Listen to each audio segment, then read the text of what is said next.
Hey everybody, it's David, back with another look at Postcron. So last time we took a look at adding Facebook closed groups, Facebook business page, and my Facebook personal page to your Postcron dashboard so you can schedule posts to all of those things. And now today we'll take a look at, see if we can get our Twitter account connected here. You click on Twitter and then authorize.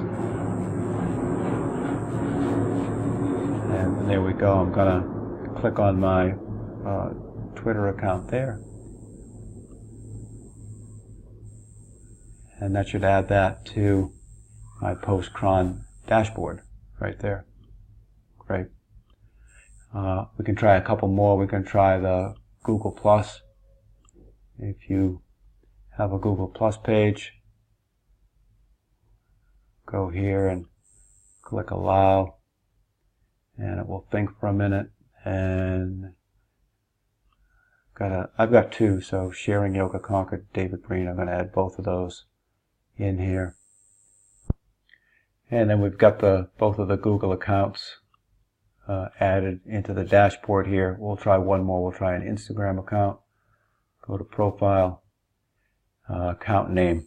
I think it's Sharing Yoga. We'll see.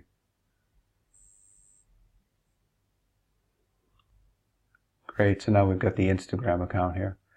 So remember, when you want to post something, all right, well, let's go back to this. I can click on this URL from my blog, and I want to share that blog. And I'm just going to paste the URL in here, and that's going to go and capture the photo and the title in the excerpt from my blog. And then here, the post is ready to go, so I'll just put in something like, check out my latest blog post from India. Now, you decide what account you want to share that with. So let's say I'm going to share it with those 4 closed Facebook groups and my personal Facebook page.